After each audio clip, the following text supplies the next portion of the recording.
Hello students, आज के video में हम लोग क्लास 11th के यूनिट एंड डायमेंशन के फिजिकल क्वांटिटी के बारे में और आगे से डील करेंगे। क्या होता है फिजिकल क्वांटिटी। फिजिकल क्वांटिटी के हम लोगों ने पिछले लेक्चर में टाइप्स पढ़ लिया था, जो कि 3 टाइप्स के होते थे फिजिकल क्वांटिटी। फिजिकल क्वांटिटी पहला क्या था, फंडामेंटल फिजिकल क्वांटिटी, दूसरा क्या था डिराइव्ड फिजिकल क्वांटिटी, और तीसरा क्या था सप्लीमेंट्री फिजिकल क्वांटिटी। तो चलिए आज हम लोग आगे मूव करते हैं कि उसके एक एक करके चर्चा कर लिए थे हम लोगों ने पिछले लेक्चर में।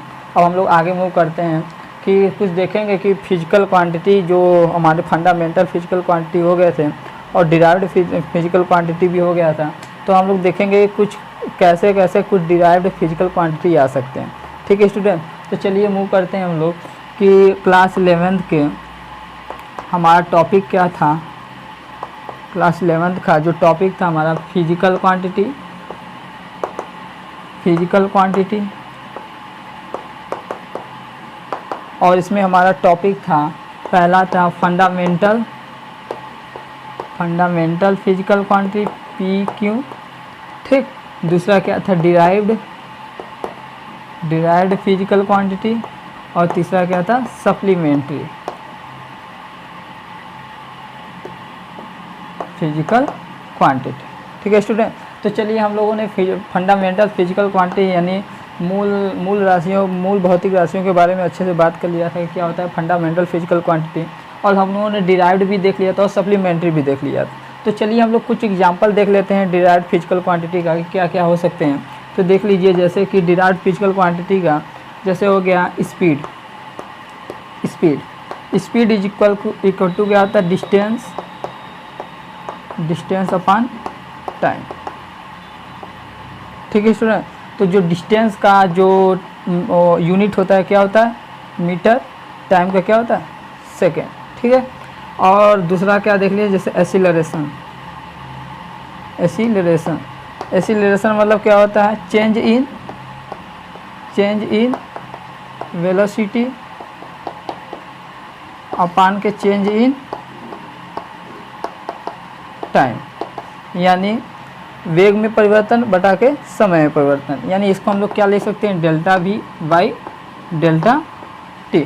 ठीक है स्टूडेंट, तो जैसे कि हम लोग इसका चलिए निकालते हैं यूनिट निकालते हैं। तो यूनिट हम लोग जानते हैं जो वेग यानी क्या वेलोसिटी का यूनिट क्या होता है मीटर पर सेकेंड अपान टाइम का यूनिट सेकेंड। अब ये सेकेंड ऊपर जाएगा तो हमारा इसका यूनिट क्या मिलेगा मीटर पर सेकेंड। ठीक है स्टूडेंट, तो फिर चलिए हम लोग बात करते हैं कि और इसके कौन से डिराइव्ड फिजिकल क्वांटिटी होते हैं। जैसे मान लीजिए कि हो गया काइनेटिक एनर्जी क्या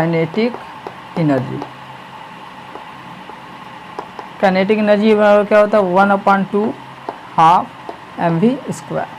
ठीक, तो हाफ का तो क्या होगा, ये तो एक न्यूमेरिकल वैल्यू है, इसका तो कोई यूनिट होगा नहीं।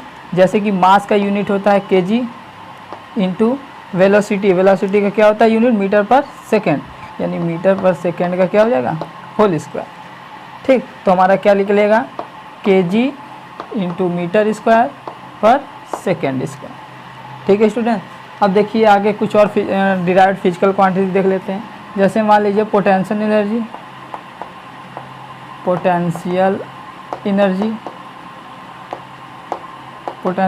इज इक्वल टू क्या होता है mgh। क्या होता है mgh।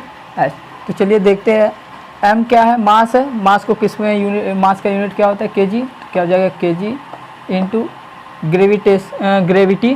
ठीक, ग्रेविटी का क्या होगा मीटर पर सेकेंड स्क्वायर। h क्या है हाइट का क्या होगा मीटर। तो हमारा इसका टोटली यूनिट क्या निकल जाएगा kg मीटर स्क्वायर पर सेकेंड स्क्वायर। ठीक है स्टूडेंट, तो चलिए हम लोग कुछ और देख लेते हैं। जैसे मान लीजिए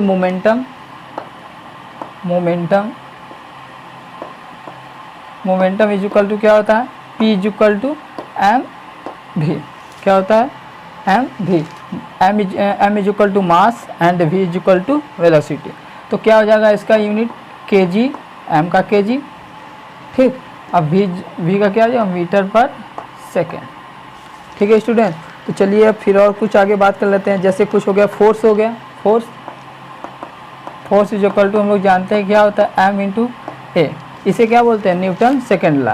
ठीक, तो लेकिन हम लोग जनरली इसे न्यूटन सेकेंड लॉ बोलते हैं, लेकिन ये होता नहीं है। फिर हम लोग जब एनएलएम पढ़ेंगे, न्यूटन लॉ ऑफ मोशन, तो वहाँ पे देखेंगे कि ये जो फोर्स है, जो एक्चुअल में जो force is equal to m a होता है, वो न्यूटन सेकेंड लॉ नहीं होता, जो कि जिसके बारे में हम लोग आगे चर्चा करेंगे, जो कि हम जनरली आज तक पढ़ते आए हैं। तो हम लोग इस समय यूनिट के बारे में बात कर रहे हैं, तो चलिए देखते हैं। एम क्या हो जाएगा, एम का यूनिट केजी, ए का क्या हो जाएगा मीटर पर सेकेंड स्क्वायर। ठीक है स्टूडेंट, अब क्या हो जाएगा देखिए, और कुछ यूनिट है इसके, जैसे हो गया प्रेशर, प्रेशर का देख लीजिए, pressure, pressure is equal to क्या होता है, फोर्स अपॉन एरिया।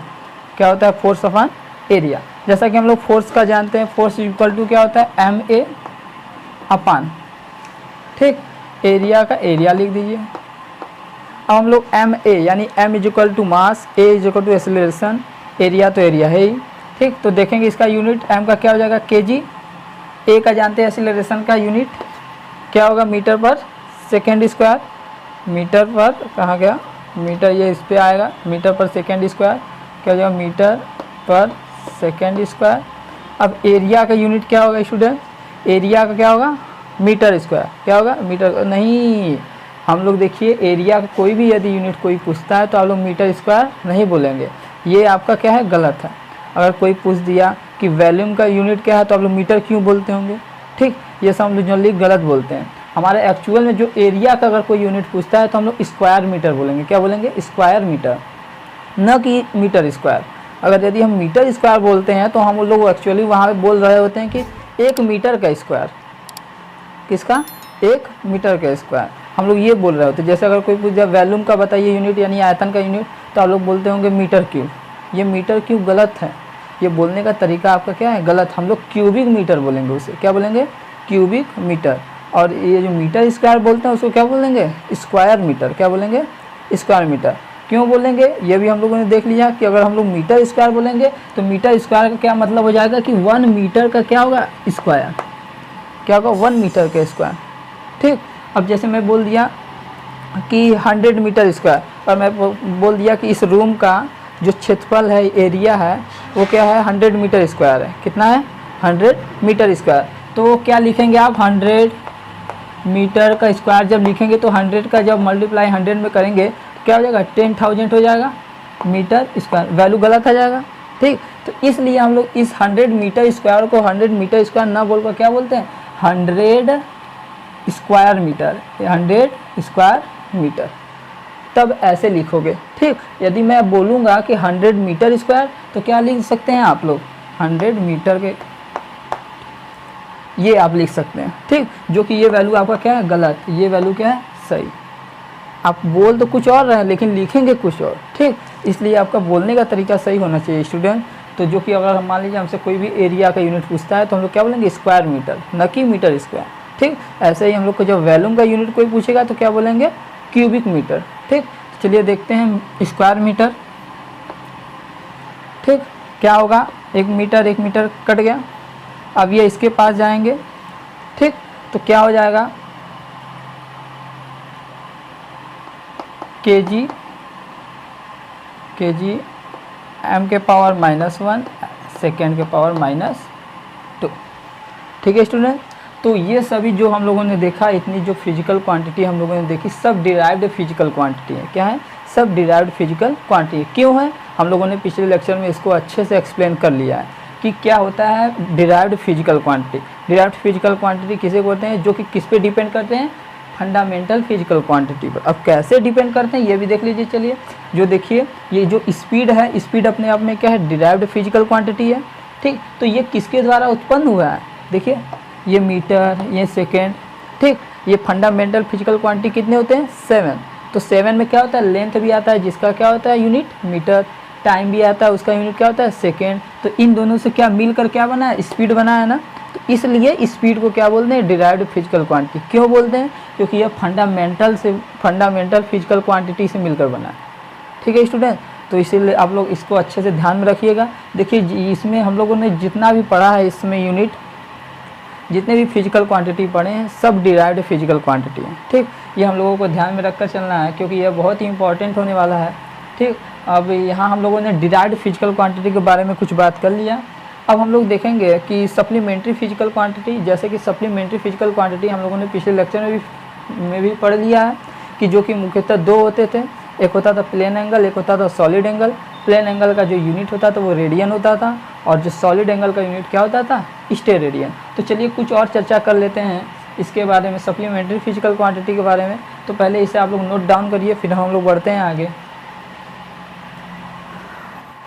तो चलिए स्टूडेंट्स, अब हम लोग बात कर लेते हैं कि क्या होता है supplementary physical quantity. Supplementary physical quantity क्या होते हैं, दो ही होते हैं। क्या होते हैं, दो होते हैं, जैसा कि हम लोगों ने अभी पीछे बात किया इसके बारे में। तो चलिए कुछ देख लेते हैं इसमें कि इसका जो यूनिट कन्वर्जन होता है, इसमें यूनिट कन्वर्जन बहुत ही इंपॉर्टेंट होता है। इसका जो रेडियन होता है, जो यानी प्लेन एंगल का जो यूनिट होता है वो क्या होता है, रेडियन। ठीक, और जो सॉलिड का होता है, सॉलिड का क्या होता है, स्टेरेडियन। ठीक, स्टेरेडियन। ठीक है, तो प्लेन का क्या होता है, plane angle radian, solid angle का क्या होता है, स्टेरेडियन। तो कुछ हम लोग यूनिट कन्वर्जन पढ़ेंगे कि कब डिग्री से रेडियन में चेंज हो जाएगा, कब रेडियन से डिग्री में चेंज हो जाएगा। तो वो सब चीज़ देख लेंगे थोड़ा सा, बस कुछ अधिक नहीं है, बस थोड़ा सा ही है। तो चलिए देखते हैं, π/2 is equal to π/2 radian is equal to होता है 90 डिग्री। ठीक, जैसा कि आप लोगों ने पीछे पढ़ा होगा 10th में, क्लास 9th में। अब क्या होता है, यहाँ से जब पाई रेडियन का मान निकालेंगे तो आएगा 180 डिग्री आएगा। ठीक, अब यहाँ से जब 1 रेडियन का मान आप निकालेंगे तो आएगा 180। ठीक, क्या आएगा, पाई नीचे आ जाएगा। ठीक है, अब यहाँ से जब आप x रेडियन का मान निकालेंगे, यहाँ पे 1 रेडियन का मान कितना है, 180 डिग्री बाई पाई। अब यहाँ से x रेडियन का जब आप मान निकालेंगे तो क्या आएगा, x रेडियन का क्या मान आएगा, 180 degree by pi into x. यानी किसी भी चीज़ को यदि हमको रेडियन से डिग्री में कन्वर्जन करना है तो क्या करेंगे, 180 बाई पाई इंटू एक्स। ठीक, जैसे हम लोग को 4 रेडियन को कन्वर्ट करना है डिग्री में, यानी 4 रेडियन को कन्वर्ट करना है किस में, डिग्री में। तो क्या करेंगे, यहाँ 4 रखेंगे, यहाँ 4 रखेंगे, 4 का मल्टीप्लाई कराएंगे, पाई का मान रखेंगे, आ जाएगा मेरा डिग्री में चेंज हो जाएगा। ठीक है स्टूडेंट, जैसा कि मैं उम्मीद करता हूँ आप लोगों को ये भी कुछ समझ में आ गया होगा। ठीक, तो चलिए इसे आप लोग अच्छे से नोट डाउन करिए, फिर हम लोग बढ़ते हैं अपने मेजरमेंट की तरफ कि मेजरमेंट होता क्या है। ठीक, तो चलिए अब बढ़ते हैं अपने मेजरमेंट की तरफ कि मेजरमेंट होता क्या है। इसके बारे में भी मैंने पिछले लेक्चर में बात कर लिया था कि क्या होता है एक्चुअल में मेजरमेंट। हम लोग को जब भी किसी भी चीज़ का मेजरमेंट करने की ज़रूरत होती है तो हमको 2 कंपोनेंट का रिक्वायरमेंट होता है, यानी 2 कंपोनेंट का ज़रूरत होता है। किसी भी चीज़ को मेजर करने के लिए हमको 2 कंपोनेंट का ज़रूरत होता है, जैसे कि एक यन होता है और क्या होता है, एक you. N is the numerical value,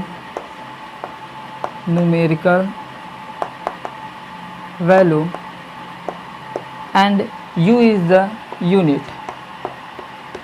unit. जैसा कि मैंने एग्जांपल के तौर पर आपको पिछले लेक्चर में समझाया था कि मेजरमेंट एक्चुअल में होता क्या है, कि हम लोग को किसी भी चीज़ को मेजरमेंट करने के लिए 2 चीज़ की आवश्यकता होती है, एक होता है न्यूमेरिकल वैल्यू, एक होता है यूनिट। क्या होता है, यूनिट। तो जैसे कि अगर मान लीजिए हम लोगों की मम्मी ने अगर बोला कि जाओ बेटा 5 केजी आप क्या लेकर आओ, धनिया लेकर आओ, जैसे मान लीजिए कि 5 केजी धनिया लेकर आओ। ठीक, तो हम लोगों ने दुकान पर गया, अब मैं भूल गया कि मम्मी क्या बोली थी, बस मुझे 5 याद है। क्या है, मुझे कि बस मम्मी 5 बोली थी, अब कितना बोली थी, 5 ग्राम बोली थी कि 5 केजी बोली थी कि 5 कि मिलीग्राम कितना बोली थी, मैं भूल गया। बस मुझे न्यूमेरिकल वैल्यू याद है कि मम्मी ने 5 बोला था। ठीक, तो वो बस मुझे 5 यदि जब बोली थी तो आप क्या करोगे, दुकान से 5 मांगो कि 5 धनिया दीजिए, तो या वो दुकानदार करेगा 1 2 3 4 5 काउंट करके आपको दे देगा। ठीक, यदि आप फिर घर पर लेकर आओगे, मम्मी के पास दिखाओगे तो क्या करेंगे, मम्मी से डांट सुनोगे। ठीक, तो वही चीज़ क्या होगा कि यदि मैं अगर यूनिट भूल जा रहा हूँ तब पर भी मेरा काम नहीं बनेगा। ठीक, यदि मैं न्यूमेरिकल वैल्यू भी भूल जाऊँगा तब पर भी मेरा काम नहीं बनेगा। अगर मान लीजिए मैं उस दुकानदार से बोलता कि किलो धनिया दे दीजिए, अब कितना किलो धनिया दे दीजिए, वो तो किलो का मतलब हमेशा 1 समझेगा। ठीक, वो किलो का मतलब क्या समझेगा, हमेशा ये एक समझेगा। यदि मान लीजिए आप न्यूमेरिकल वैल्यू भूल गए, अब आपको यूनिट याद है, ठीक, कि मुझे मम्मी बोली तो बस किलो लेकर आना, आप कितना किलो लेकर आना है मुझे, मैं भूल गया, ठीक। यदि मान लीजिए आपको बस किलो ही याद है, तब पर भी आप काम गड़बड़ हो गया। वो हमेशा दुकानदार सोचेगा कि ये किलो मान रहा है, कि यानी क्या है कि इसे 1 किलो ही हमेशा दिया जाए, तब पर भी घर लेकर आओगे, तब पर भी डांट सुनोगे, ठीक। इसीलिए हम लोग को किसी भी चीज़ को मेजरमेंट करने के लिए यूनिट के साथ साथ किसकी ज़रूरत होती है, न्यूमेरिकल वैल्यू। न्यूमेरिकल वैल्यू के साथ साथ किसकी ज़रूरत पड़ती है, यूनिट की भी, ठीक है स्टूडेंट। यदि मान लीजिए वो यूनिट कैसा होना चाहिए, एक सेटिस्फाइड यूनिट होना चाहिए। अब जैसे यही हम लोग एग्जाम्पल के तौर पर ही समझ लेते हैं। जैसे मैं दुकानदार से गया, बोला कि 5 लीटर धनिया दे दीजिए, ये लीटर 5 लीटर चीनी दे दीजिए, ठीक। ये लीटर 5 के लिए सेटिस्फाइड नहीं है, चीनी के लिए, ठीक। हमेशा जो चीनी है वो हमेशा केजी में मापेंगे, ना कि लीटर। अगर यदि आप कोई लिक्विड जैसे पदार्थ नाप लेने जाते तब लीटर बोल सकते थे तो ठीक था, ठीक। अब आप चीनी लेने जा रहे हैं, धनिया लेने जा रहे हैं, मिर्चा लेने जा रहे हैं, ठीक, तो आप क्या करेंगे, लीटर बोलेंगे, नहीं ना। तो इसीलिए कि एक सेटिस्फाइड यूनिट होना भी आवश्यक है, कि आपके पास एक संतुष्ट होने वाला एक यूनिट होना चाहिए, ठीक, ठीक। तो इसीलिए हम लोग को किसी भी चीज़ को मेजरमेंट करने के लिए क्या होता है, 2 कंपोनेंट का ज़रूरत पड़ता है, एक न्यूमेरिकल वैल्यू है कि यूनिट। और यदि यूनिट रहेगा तब न्यूमेरिकल वैल्यू आपका बस बचेगा। अगर न्यूमेरिकल वैल्यू आपको याद नहीं रहेगा तो बस के ये यूनिट आपका बचेगा, जिससे आपका कोई भी काम नहीं बन पाएगा, ठीक है स्टूडेंट। तो चलिए अब बढ़ते हैं आगे कि न्यूमेरिकल वैल्यू और यूनिट से combination, the combination of numerical value and the unit is called the magnitude of physical quantity, ठीक। क्या बोलते हैं, इस 5 और kg इन दोनों का कम्बिनेशन ही मैग्नीट्यूड कहलाता है।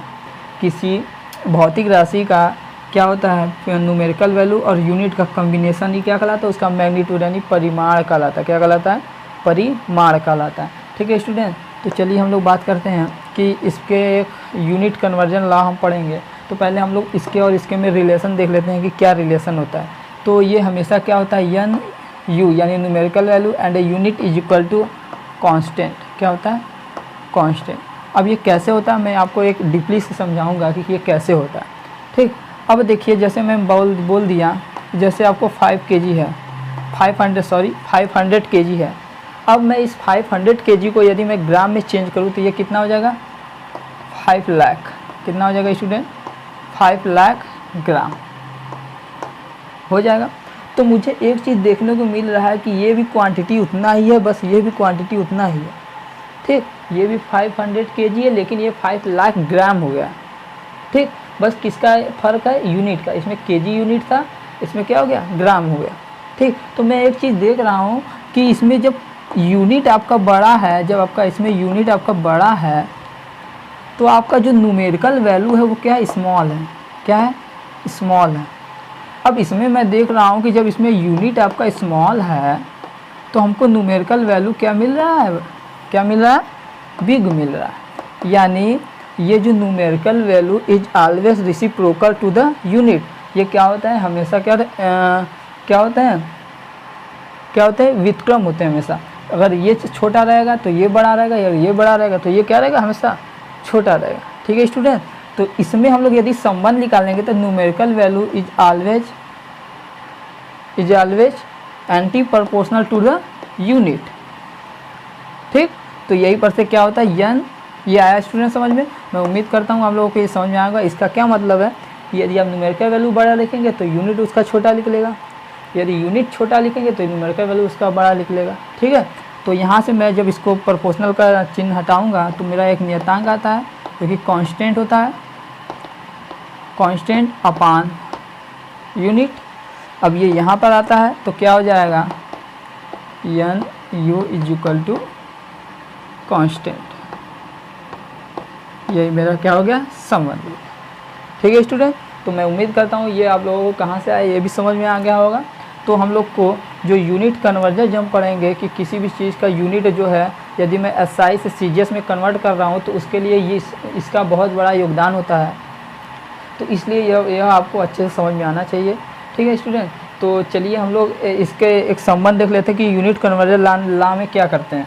हमेशा यूनिट कन्वर्जन लॉ से अगर इसका हम लोग निकालेंगे तो ये हमेशा क्या आएगा, N1 U1 यानी पहले system number of system the numerical value of system 1 and is equal to N2 U2, यही रिलेशन होता है। हमेशा जो भी हम संबंध निकालेंगे N1 U1 is equal to N2 U2। अब N1 U1 क्या है, N1 U1 क्या है, numerical value of the first system. ये फर्स्ट सिस्टम का क्या है, न्यूमेरिकल वैल्यू है। अब यहाँ पे N2 क्या है, numerical value of the second system.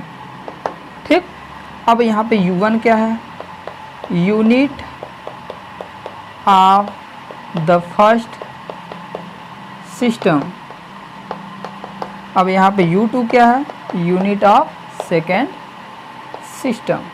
तो यदि आप लोगों को ये अच्छे से नहीं समझ आया होगा तो मैं इसको एक एग्जांपल के लेकर एग्जांपल के तौर पर इसे समझा दूंगा कि क्या होता है ये N1 U1 N2 U2 ये सब है क्या, ये मैं क्या लिख रहा हूँ। ठीक, यदि आप लोगों को नहीं समझ आ रहा होगा तो मैं एक एग्जांपल ले रहा हूँ, उससे आपको पूरा क्या हो जाएगा, अच्छे से एक्सप्लेन हो जाएगा। ठीक है स्टूडेंट, तो इसे आप लोग कॉपी करिए जैसे कि मैं इस एग्जांपल ले सकूँ।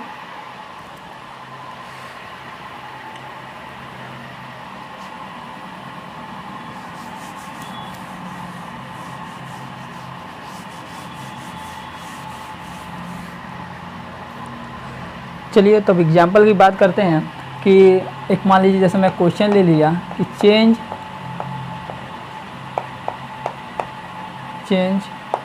1 newton into dyne, 1 newton into dyne, कि हमको 1 न्यूटन को किस में चेंज करना है, डाइन। अब ये डाइन क्या है, कोई अशब्द नहीं है, ये डाइन एक प्रकार का यूनिट है, किसका, फोर्स का। जिस प्रकार न्यूटन एक फोर्स का यूनिट है, इस प्रकार न्यूटन फोर्स का यूनिट है, वैसे ही डाइन भी फोर्स का यूनिट है। बस ये क्या है, इसका सिस्टम चेंज है, ये SI सिस्टम का यूनिट है, ये क्या है, CGS सिस्टम का क्या है, यूनिट है। ठीक है स्टूडेंट, तो आप लोग कोई अलग चीज़ मत समझ लीजिएगा कि डाइन क्या है। ठीक, डाइन भी क्या है, एक फोर्स का यूनिट है, न्यूटन भी क्या है, फोर्स का ही यूनिट है। ठीक, तो चलिए चेंज करते हैं इसी के तौर पर, इसी को लेकर। ठीक, यही जो हमारा हम लोग निकाले हैं यूनिट कन्वर्जन लॉ। ठीक, तो इसी के तौर पर हम लोग चेंज करेंगे। तो पहले हम लोग को देख लीजिए, पहले सिस्टम मान लीजिए सिस्टम फर्स्ट है, सॉरी ये मान लीजिए सिस्टम फर्स्ट है, ये सिस्टम सेकेंड है। ठीक, तो सिस्टम फर्स्ट में हमको देखने को मिल रहा है कि हमारा न्यूमेरिकल वैल्यू सिस्टम फर्स्ट में कितना है, 1, तो N1 का मान कितना हो जाएगा, 1। ठीक, अब इसका यूनिट क्या होगा, यूनिट क्या होगा, ये किसका है, 1 न्यूटन किसका होता है, फोर्स का। तो फोर्स का हम लोग यूनिट जानते हैं क्या होता है, F = ma। तो फोर्स का यूनिट क्या होगा, kg। ए का क्या होगा, मीटर पर सेकेंड स्क्वायर, तो क्या हो जाएगा, मीटर सेकेंड स्क्वायर को मैं ऐसे लिख ही सकता हूँ, कोई प्रॉब्लम। ठीक, तो फिर क्या करते हैं, इज इक्वल N2 का मान हमको नहीं पता है तो N2 का मान वैसे ही लिख दूंगा। अब उसका यूनिट CGS हमको कन्वर्ट करने किस में करना है, CGS, क्योंकि डाइन किस का है, CGS का है, तो हमको कन्वर्ट करना है CGS में। तो CGS में क्या होता है, हम लोग न्यूटन को CGS में जो मास है, मास CGS में मास को किस में मापते हैं, ग्राम में, किस में, ग्राम में। ठीक, ग्राम में। और जो हमारा एक्सीलरेशन हो गया उसका क्या हो जाएगा, मीटर को किस में नापेंगे, सेमी में, और जो हमारा टाइम रहेगा वो हमेशा सेकेंड। ठीक, तो चलिए हम लोग को N2 का मान निकालना है। तो N2 का मान क्या होगा, क्या करेंगे, इन तीनों को नीचे भेजेंगे तो क्या हो जाएगा मेरा 1 kg मीटर सेकेंड अपान, ये सब नीचे आएगा, ग्राम सेमी। ठीक, ये क्या हो जाएगा, कैंसिल आउट हो जाएगा, बचेगा क्या मेरा kg। तो इसको हम लोग क्या किस में कन्वर्ट करेंगे, ग्राम में। जब ग्राम में कन्वर्ट करेंगे तो हमारा क्या हो जाएगा, 1000 ग्राम। ठीक, मीटर को जब कन्वर्ट करेंगे तो 100 मीटर। 100 सेंटीमीटर, ठीक, अपान ग्राम तो है ही, इंटू सेमी, सेमी कट गया, ग्राम से ग्राम कट गया। हमारा न्यूमेरिकल वैल्यू कितना आएगा 10 के पावर 5, कितना आएगा 10 के पावर 5, यानी हमारे n2 का मान मिल गया कितना 10 के पावर 5। तो हमारा इससे क्या पता चल गया कि जो n2 है न्यूमेरिकल वैल्यू कितना आएगा 10 के पावर 5, और हमारा क्या हो गया चेंज हो गया, 1 न्यूटन किस में चेंज हो गया डाइन में। तो हम लोग क्या बोल सकते हैं कि 1 newton is always equal to 10 के पावर 5 डाइन। यही आपका क्या हो जाएगा चेंज हो गया। इसे ही बोलते हैं यूनिट कन्वर्जन लॉ। क्या बोलते हैं यूनिट कन्वर्जन लॉ। ठीक है स्टूडेंट, तो उम्मीद करता हूँ कि आप लोग को क्वेश्चन के तौर पर क्या होगा अच्छे से समझ में आया होगा। यूनिट कन्वर्जन लॉ क्या है, ये n1 u1 is equal to n2 u2 क्या है। तो चलिए इसे आप लोग अच्छे से कॉपी करिए, फिर हम लोग बढ़ते हैं अपने नेक्स्ट टॉपिक की तरफ। तो चलिए आज के लिए बस इतना है, फिर हम लोग मिलेंगे नेक्स्ट लेक्चर में, नेक्स्ट टॉपिक के बारे में बात करेंगे। डायमेंशंस के बारे में हम लोग यूनिट के बारे में अच्छे से एक्सप्लेन कर लिया कि यूनिट क्या होता है, यूनिट के लिए किसकी ज़रूरत पड़ती है, फिजिकल क्वांटिटी क्या होता है, फिजिकल क्वांटिटी के कितने टाइप्स होते हैं वो हम लोगों ने देख लिया, और एक एक करके फंडामेंटल, डिराइव्ड और सप्लीमेंट्री के भी अच्छे से एक्सप्लेन कर लिया। और हम लोगों ने देख लिया यूनिट कन्वर्जन भी देख लिया और मेजरमेंट भी देख लिया। अब हम लोग अगले नेक्स्ट टॉपिक में बात करेंगे, नेक्स्ट लेक्चर में बात करेंगे मेजरमेंट के बारे में, मेजरमेंट नहीं, डायमेंशंस के बारे में, क्या होता है डायमेंशन। और डायमेंशन आपको पढ़ने के बाद पूरे आपको यूनिट कन्वर्जन लॉ अच्छे से एक्सप्लेन हो जाएंगे और अच्छे से आपको समझ में आएगा। तो आज के लिए बस इतना है, चलते हैं, गुड बाय, बाय बाय।